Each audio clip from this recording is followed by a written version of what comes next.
Podcasting is more than just talking. It's listening. BSing with Bob Schmidt. Ever thought of the expression, it starts with you, creating positive ripples? Jantzen is the creator of CPR Revolution, Creating Positive Ripples Revolution. I've known Jackson for a long time, and Jackson says today's a new day. It requires bravery in the face of fear, compassion, and love in the face of anger and hate. It's his desire to create a strong community and support of inspiration, to energize a collection of individuals seeking to make a tangible, positive impact. Those words there, Jackson, say a lot. How can we all create positive ripples and a positive ripple revolution? For me, this started a lot of years ago when I had this moment of crisis in my life.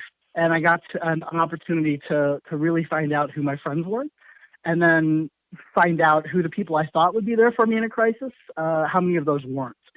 And so in those moments, after all was said and done, I was reflecting and realized that I had a lot of people in my life to be thankful for.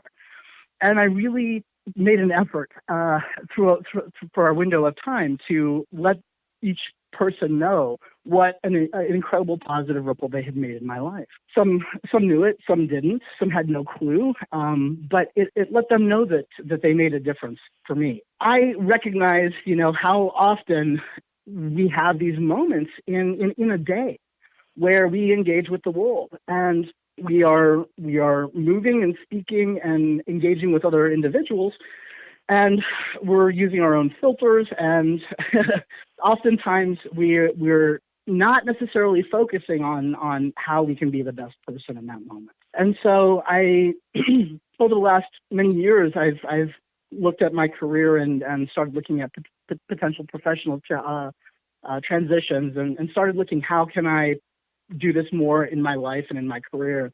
So found my way into a nonprofit setting where I got to meet so many more people and have so many more people coming into my life who were really working to be the best version of themselves in the world. And it was a profound thing for me because I had been in a lot of corporate environments and other environments where, there's a way of behaving that is expected, but, our idea of engaging in positive, having good positive engagement or creating positive ripples, that's not necessarily what you encounter all of the time in those environments.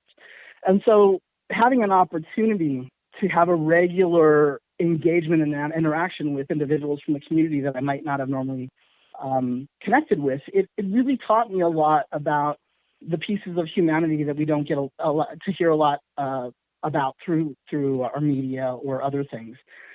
And I really began to think about what might happen if we could find a way to help these people connect with one another who are committed to living their lives in a way where they are working to create positive ripples every day in their lives for people, not only for themselves, but for the people in their communities, for the people in their lives. And CPR Revolution became that thing for me to try to find those people and create those connections. Jackson, do you think that positive ripples are possible in everybody's life? I do. And I quite honestly, I think that for me personally, this project has been more of a personal journey of healing for me than anything else up to this point. Because the more that I have thought about what creates some of the problems that we have, whether it be because of our lack of ability to communicate with one another, hear each other, listen to one another, those types of things are at a deficit oftentimes. I do think positive ripples are something that every person can do, and it's a personal commitment that has to be made. Gandhi said, "Be the change that you want to see in the world." There is so much wisdom there for centuries. There's wisdom out there to this effort and to this way of living, but culturally we've been conditioned to believe that can't exist in our current culture and circumstances.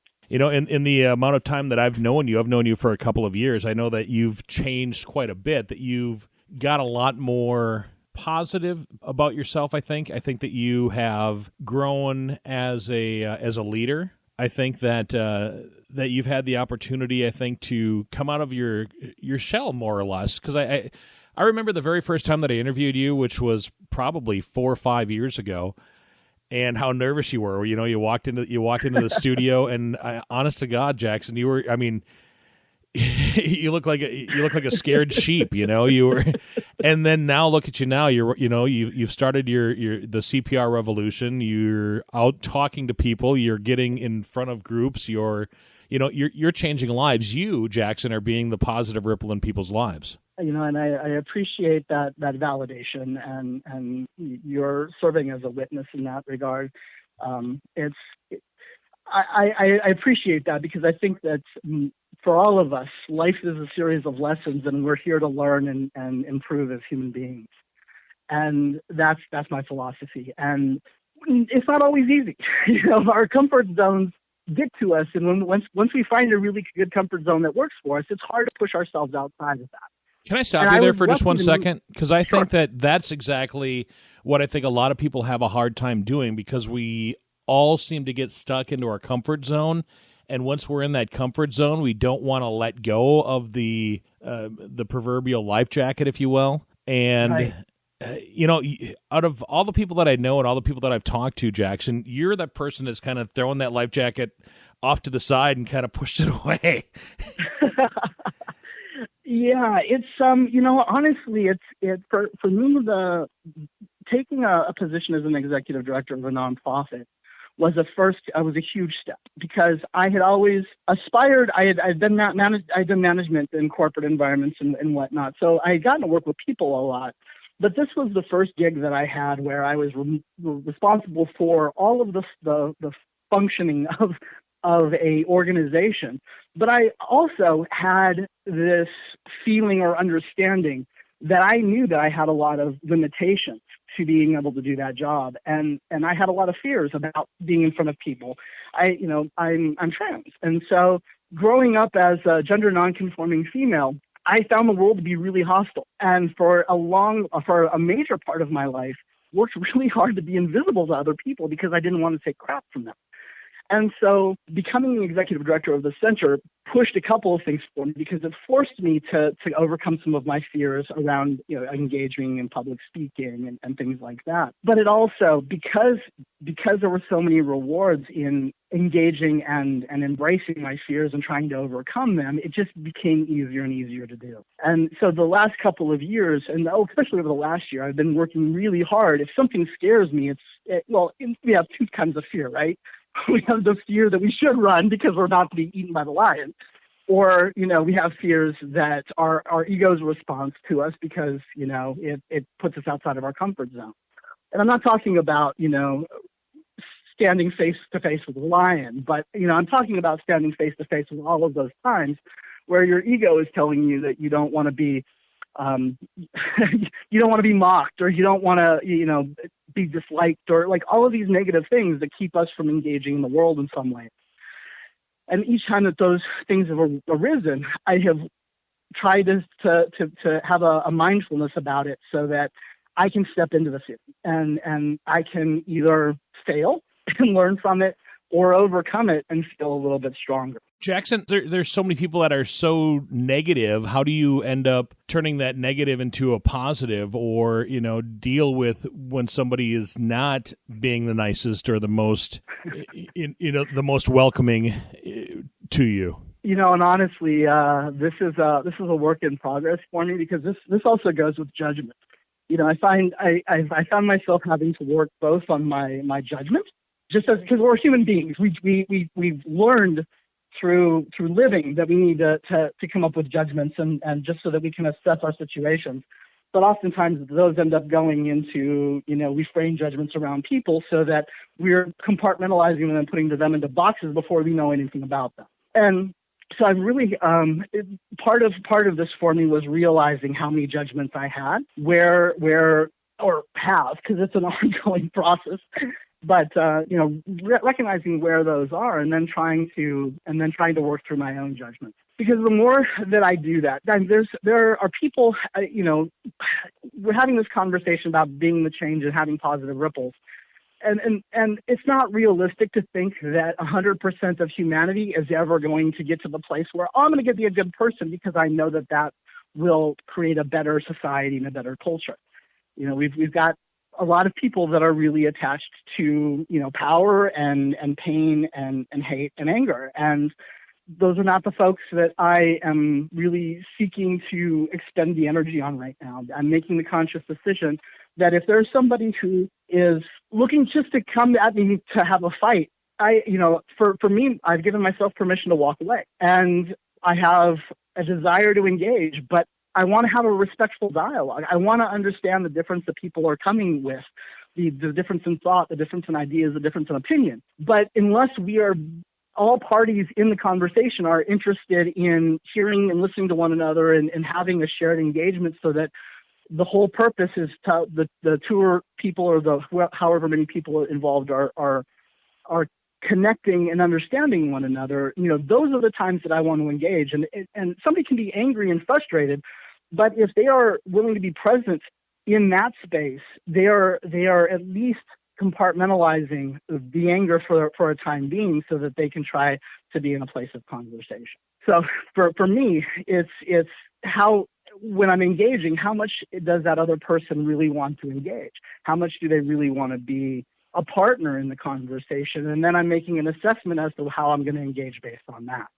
When you and I talked, the multiple times when I was living in La Crosse, I was trying to figure out how to organize community around this.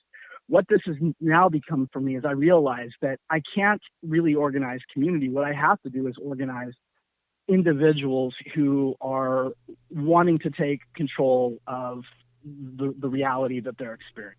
Or I wonder if you just do more yourself, and then like-minded people will follow, Right, exactly. And so part of this, though, is that the part of it is that the people who are looking to abuse their illusions, and looking to challenge the way that they've always looked at the world and thought about the world.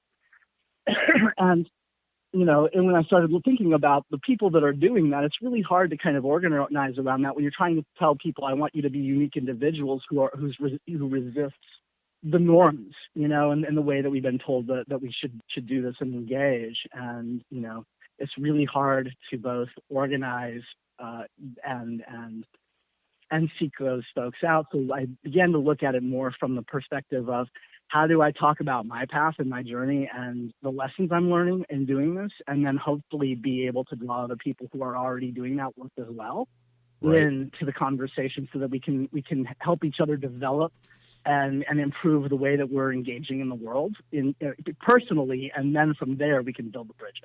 Right. Well, you mentioned normal. Is there really such a thing as normal? Well, I think that we have norms that we're expected to live into. It's like, and when I again, so nuanced, but like, I'll talk about one of the norms. I think about like LGBT people or gay people, and when we talk about like the norms that you and I were raised into, is a family was normed. Most times families were normed into treating people like shit in order to save their souls, or in order to normalize them for society so that their life wouldn't feel so hard. And instead of saying, okay, we are the few people in this world that this person can count on, we are going to show them unconditional love and support them, but instead people come into the world and be like, I've got to fit into these boxes. And so even though I tell myself that I'm all about love and compassion, I'm treating this person like shit because I want them to have a better experience in the world and be a stronger, tougher person, if that makes sense. Yeah. And so we sell out ourselves as far as our empathy, our compassion, our sense of love and being a decent person. We sell out all of those things so that we can better fit into society in the hateful ways society has framed our culture. Well, do you think then that ties back to judgment then?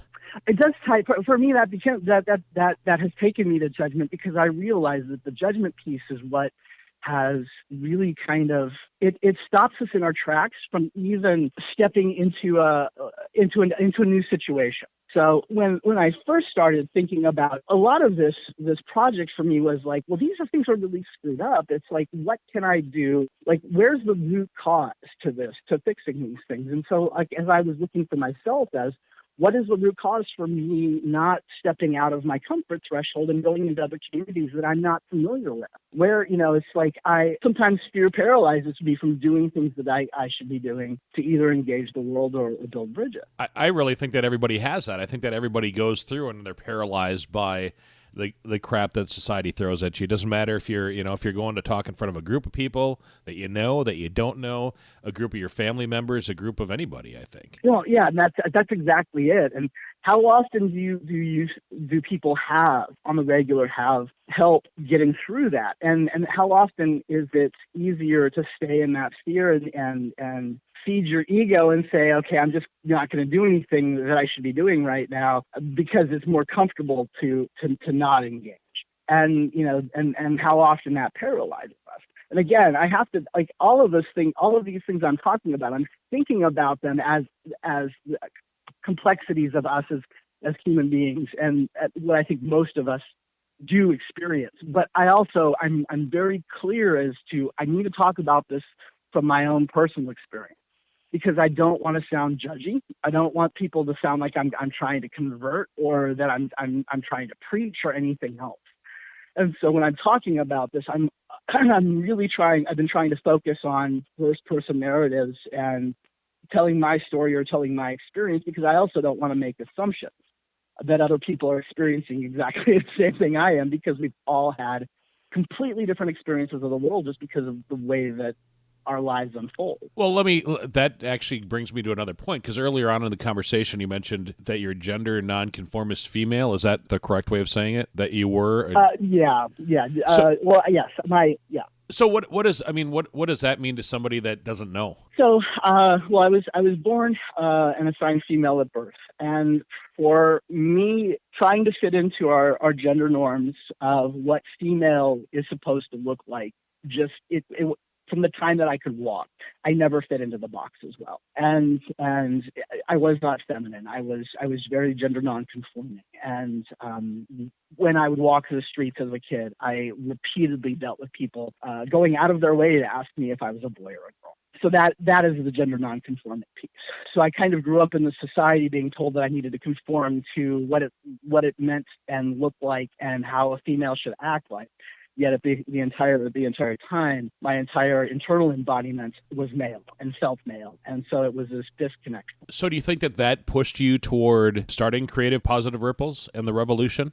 I would have to say that every moment of my life, it's in the last year, again, I've had some tremendous opportunities for personal reflection and growth. And I spent a lot of my life looking at my life as this series of painful experiences, and life in general just kind of felt like a punishment. And I began reflecting and thinking, okay, how do I move forward so that it doesn't feel like that? And I had to look at my past and look at all of those pieces.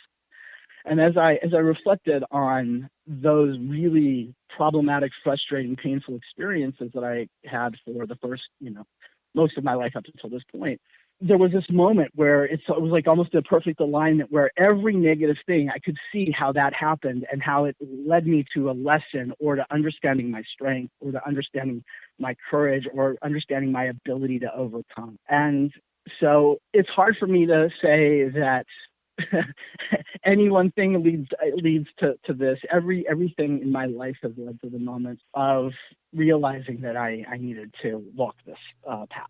So Jackson, how can we personally create positive ripples? Right now, I'm thinking that everything starts off with trying to be self-reflective and figure out where we are in it, where individually every one of us is engaging and the good things that are happening, and then really kind of identifying and looking at how maybe we're not creating the positive ripple, so that we can start to change that. Those are the first steps. And then the next step becomes trying to figure out how to start conversations and talk to one another. And that's going to be a big step for me going forward as I begin to talk about this, because that is a huge component. I think that a lot of us think that we are listening to and hearing one another when we are not. And we make assumptions because of the way that we've experienced the world. Right. We hear what people say, we take it in, and we make it fit our realities. But rarely I'm witnessing our are individuals very consciously focused on trying to understand the person in front of them and trying to understand what it is that they're saying and what they mean and what their truest intention behind that is. And until we can find and monitor the way that we are listening, I don't even know how to start those conversations. So that's one of the very first things that I have been reflecting on and trying to figure out how to improve is my listening and my ability to communicate, and then trying to start conversations with others so that we can explore ways to improve that within a community of people that are really interested in building that space of conversation. You know, Jackson, I've been reading some of the stuff on your blog, and you notice some of the simple things in life that actually have made impact in things like expecting peace is childish. You wrote that, but as I read that piece, I think that the title is different than what the actual saying of the piece is. Oh, absolutely. Well, and I meant that on purpose because I wanted it to be a double meaning, because, you know, I think that we are really attached to peace, but at the same time, we don't give it. We only honor it when it comes in the embodiment of children oftentimes, and we mock adults when they're talking about trying to live that. And honestly, I'm not a scholar, so I'm not going to try to, say why we do that as individuals. But it is troubling. So I really wanted to talk about that, and I feel like there's this basic wisdom, and sometimes it feels like bumper sticker wisdom that we have been given generation after generation. And in some cases, I felt like I have internalized it almost as a joke or mockery in some cases, and I know that I've experienced our culture doing that. When you said bumper sticker, I automatically thought of, well, bumper sticker, Twitter, Facebook. I mean, we're all just throwing stuff out there as much as we can in kind of hopes of being either somebody reading, liking, or commenting on stuff that we happen to witness. Yeah. Well, and I think that for me there was this internal shift that needed to happen, because when I say that bumper sticker wisdom, it's this wisdom that makes us feel really good. We're like, oh yeah, that's great, that's a great idea, that's a great philosophy, how nice, And it's like if it were like this kumbaya kind of. Hey, here's a ribbon. If I don't have to do any work and we can just have that happen, let's do that. And so. That's what I meant. And for my life, I was trying to get to this place of having a deeper understanding of it. But I was really connected to the bumper sticker wisdom. But at the same time, it's like if you don't have the deeper intention to or understanding to it, that you're connecting it with your actions, then the bumper sticker wisdom is just, it doesn't do anything if it's just attached to the back of your car and you're not having actions related to implementing it, right? And so I think that in the last year, I've really been focusing and looking at that connection of are the actions there to support the rhetoric, the words, and also I'm really trying to reflect more so on how do I speak with my actions. Right. Well, you mentioned earlier about the communication side. Do you think that maybe if we listen to one another and listen to each other and actually listened to what somebody said, that we would actually start to create positive ripples on our own just by listening? Absolutely, because one of the pieces that I've been really trying to figure out how to write, or I want to get some input from other people, because I would be really interested to see how many people, if I told them, would feel like they are really, really hurt. And what I mean is not you're sitting in a meeting and you say, oh, let's get a different kind of coffee for the coffee pot in the break room. It's not like that. It's feeling like when you speak, people are engaging to hear and understand what you're saying. I know that I don't feel that very often, and I've got some amazing people that are really good at communicating. Yet at the same time, we get caught up in our lives and in what's going on and our perceptions of what's going on, and have a hard time just letting that person know that they're seen and heard. I mean, and if we begin just letting those people in our lives know that they're seen and heard by us, that gives them strength and gives them a sense of connection. And from there, you're able to build beyond the people that are in your current life. Where do you see creating? So I think it's really important. Where do you see creating positive ripples and the revolution? Where do you see that in 5, 10, 100 years from now? I'm reflecting on this I'm talking about this as a thought project that I have. It is something that I have craved as far as finding community and people who are similarly interested in engaging in the world. And I would love to think that this could create a space for people as they decide that the way that they're living in the world just is not working for them anymore, and they want to change. This type of engagement really takes practice, and it takes being around people that are willing to let you mess up and that are willing to see your humanity and support you in that. And so for me, one or two people could be drawn to this, or 100,000 people could be drawn to this. But it doesn't matter as long as the people that are drawn to it are finding that connection to other people that helps them feel like they are building skills and learning and have people in their as a community that will support them in that. That becomes critical. And for me, if I can connect with a couple of people that say these connections have changed my life and have helped me really rethink how I'm moving in the world, then, or have supported me in that practice. Because, some people, I know that there's a lot of people that are already doing that. My ideal is just to create a space so that we can kind of support each other and learn from each other in how to do things better, right? And so when you were asking me before about the communication piece, me being part of the LGBT community has been a huge piece, a learning curve for that, because we have learned through trying to educate the public that our personal stories and that people being able to see that human face is a huge factor in moving the dial on issues and gaining understanding. So I can't imagine why that wouldn't work with every other issue that we have. And when I think about things, the biggest issues that we have, I think it boils down to our basic inability to connect and communicate with one another, our disinterest in trying to understand the issues comprehensively and complexly.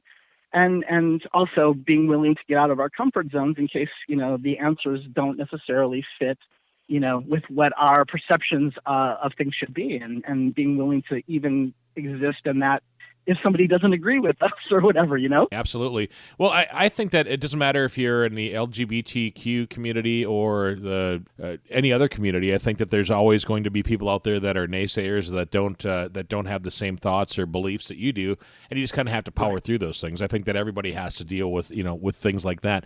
How, Jackson? How do you expect to grow the CPR revolution? It's so far this has been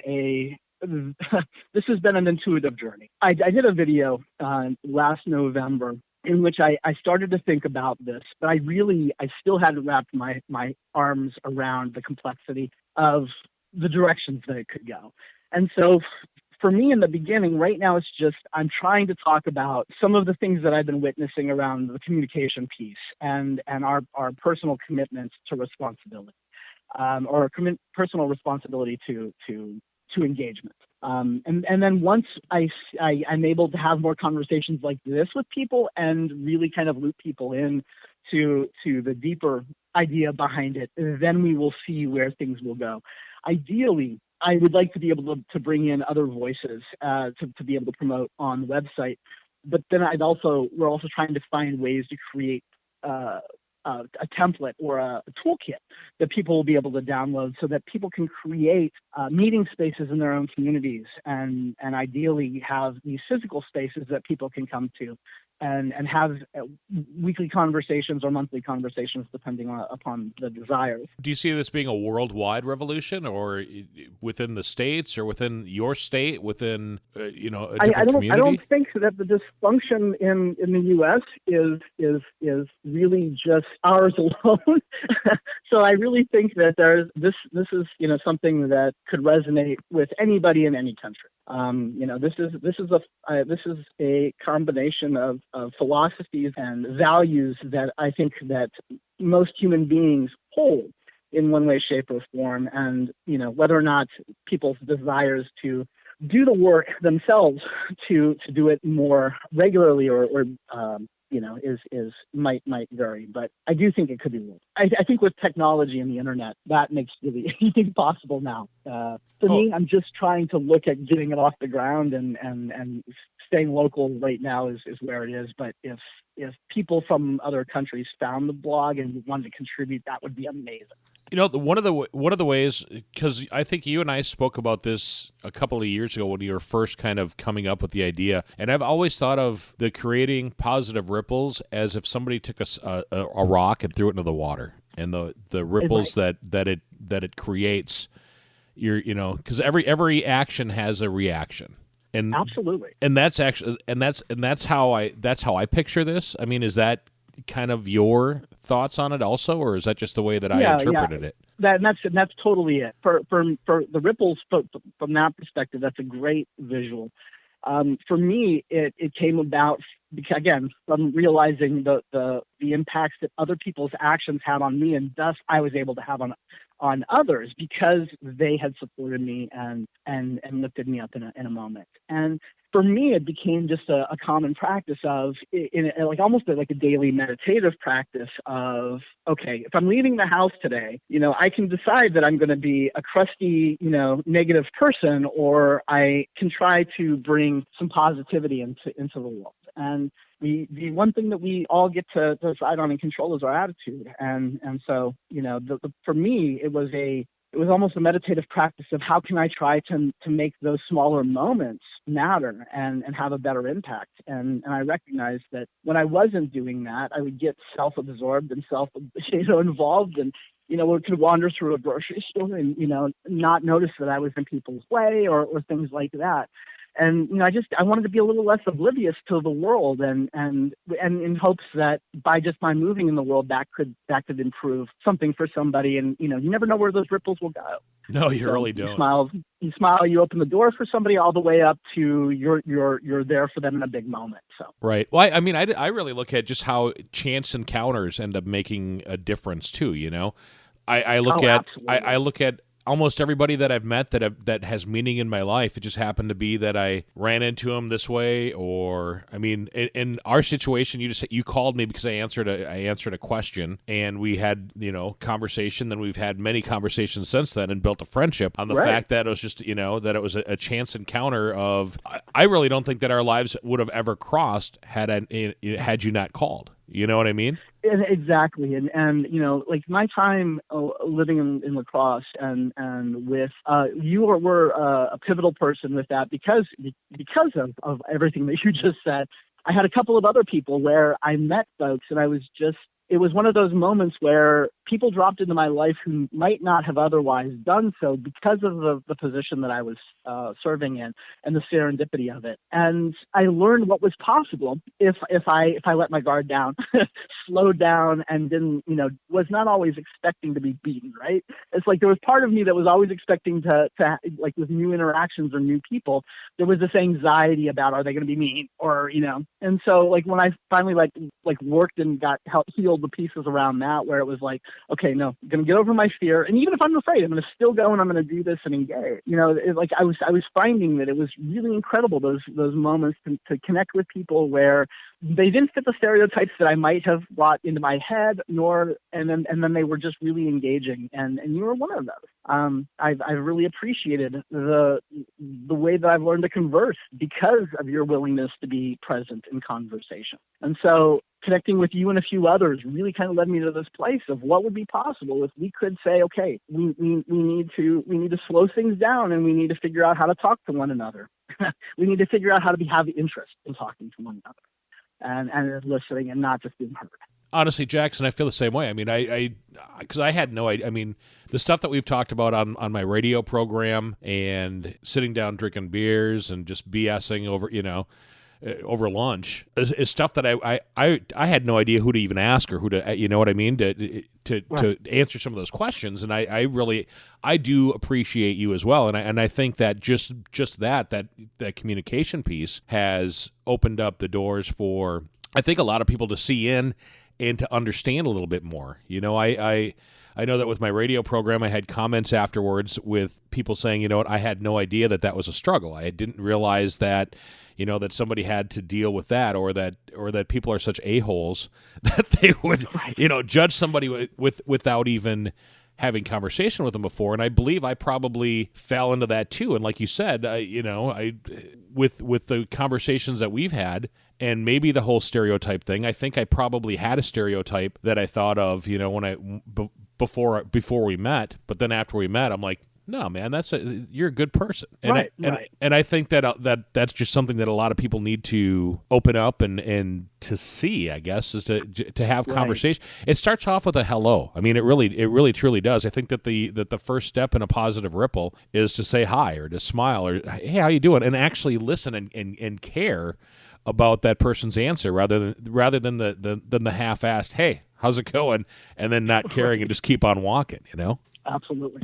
Respect and loyalty is something you have on your website under your personal principles for being human. And I think that that's something that a lot of us, and I say us collectively, don't have. I mean, I think so many people don't have respect for their fellow man. I don't think that people have respect for themselves. I don't think that people have respect for our communities and our environment. How can we build that respect and loyalty back up? For me, the building respect is that's kind of a personal piece, because that is a meditative practice in some regard, because we critically control our attitude. And I'm not saying I respect everyone or I even like everyone, because we're human beings and we're all different. And we all move in the world differently. But the idea of respect is when moving into a space, especially if I'm engaging somebody I do not know, there is no way for me to work to be other than to try to be respectful in the beginning, to try to understand, to go into that, because just respect is a human being, right? The respect piece is something I'm still trying to work through, because there are a lot of human beings who have done a lot of really disappointing things. And so it's like, okay, where does the respect piece, because at some point you can obviously lose respect for people. And I can only talk about this for me. And this for me is an exploration, because it is, okay, what is the tipping point? I should come into all situations of respecting human beings, but at one point, do I get to give myself permission to disengage from the person because we're not connecting in a way where we can have mutual shared respect? It kind of goes back to what I said in the beginning. If somebody is coming to me just to fight, they're not showing me respect. So at that point, I'm walking away. But I'm trying to maintain an ethos so that I keep the door open. And if there's an opportunity for the two people to walk through the door or to connect and meet in a respectful space, then that is my desire, if that makes sense. That makes total sense. And I'm just going to say we're both big men. I don't think we'd both be able to fit through the door at the same time. Well, I'm like that. And I was like, that analogy doesn't work, because if you're coming from two different directions, yeah. Anyway. So, Jackson, the final question I want to ask you is this. So what is creating positive ripples mean to you? For me, it's just a way of being in the world, and it's an ethos that I have, and I really can't imagine a world if you have a lot of people who are really focused on the smallest of actions and what they represent. The more people we have focused on that, I think that is what moves the dial on every issue that it impacts us. And we take a lot of power and control away from people when we slow down and start to have those conversations and start to listen to one another. Because then we don't have people off in the distance, riling you up and spinning you up into a place where you can't even think or engage without it being emotional or vitriolic. And so I really think about this as this personal engagement and desire to reflect on the moment-to-moment ripples that we're creating, so as to eventually, create a more compassionate reality for all of us. How do we join the revolution? It takes nothing to join. It's just a personal commitment. And if you want to be part of the conversation, we have both a Facebook group so that we can have conversations there as the group builds. And then the website is CPR Revolution, CPRrevolution.org or CPRrevolution.com. You have them both? Well, I do have them both so that they're both pointed to the website because I didn't want people to get confused or. Absolutely. Jackson Jantzen, thanks a lot for sharing your story with us. The CPR Revolution, you can be a part of that, cprrevolution.org or cprrevolution.com. You can join their Facebook group. Also, follow them on Twitter.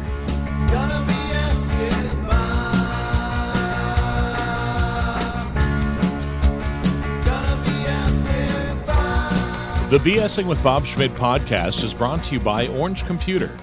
Find them online at orangecomputerlax.com. This has been another podcastforhire.com production.